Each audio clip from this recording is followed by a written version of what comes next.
मैं सभी युवा उद्यमियों से कहना चाहूंगा, या ओडीओपी के अंतर्गत या विश्वकर्मा श्रम सम्मान के अंतर्गत जो युवा या जो भी उद्यमी उत्तर प्रदेश में निवेश करना चाहता है, उन सब से मैं कहना चाहूंगा कि धैर्य के साथ अपने निवेश को आगे बढ़ाएं।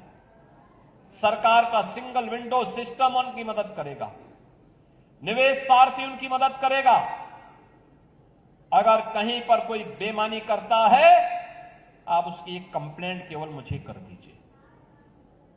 भ्रष्टाचार जो घुन की तरह व्यवस्था को खोखला कर रहा है, इस पर बड़े प्रहार की तैयारी के साथ सरकार कार्य करने जा रही है। हमने पहले ही कहा है कि अपराध और अपराधियों के प्रति, भ्रष्टाचार और भ्रष्टाचारियों के प्रति सरकार जीरो टॉलरेंस की नीति के तहत काम करेगी, और उसी जीरो टॉलरेंस की नीति के तहत मैं आपका आह्वान करने के लिए आया हूं। अगर कोई आपसे कहता है कि लोन दिलाने के नाम पे हम आप पैसा दीजिए, हम पैसा दिलाएंगे, कतई विश्वास मत करिए। सरकार के पोर्टल पर जाइए।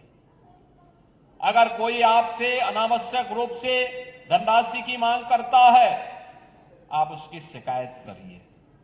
हम उसकी जांच करवा करके जवाबदेही तय करवा देंगे वहां पे। और याद रखना, जो गलत तरीके से आपसे पैसे की डिमांड करेगा, याद रखना, मुझे लगता है कि वह व्यक्ति अंतिम उस परिवार की सर्विस होगी, उसके बाद फिर कभी कोई सरकारी सेवा में आने वाला नहीं है। फिर उसके बाद कभी उसको अवसर नहीं मिलने वाला है। इतनी बड़ी कार्रवाई कर देंगे कि वह एक नजीर बन जाएगी। और बहनों और भाइयों, ये घुन को समाप्त करने की आवश्यकता है, सख्ती के साथ इससे लड़ने की आवश्यकता है। और ये तभी हो सकता है जब समाज सरकार के साथ खड़े होकर के इससे लड़ने के जज्बे के साथ तैयार हो सके। आपका विकास आपके लिए है, आने वाली पीढ़ी के लिए है, उसका कोई विकल्प नहीं हो सकता। हमें ऐसा अवसर वहां पे प्रदान करना चाहिए, ऐसे अवसर सृजित करने चाहिए आने वाली पीढ़ी के लिए।